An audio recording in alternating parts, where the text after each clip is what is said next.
Touch screen ચાલુ થશે.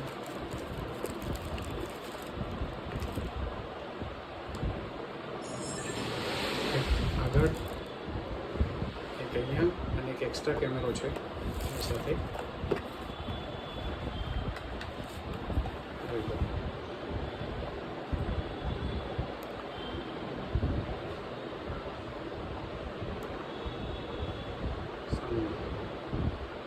તો એની સાથે એક એક્સ્ટ્રા કેમેરો આવશે.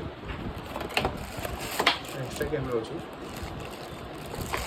એનું સ્ટેન્ડ આવશે અને સી ટાઈપ કેબલ આવશે કાર ચાર્જરનો સીધું છે. અને આ વેરી એગ્રેસિવ પ્રાઇસ છે.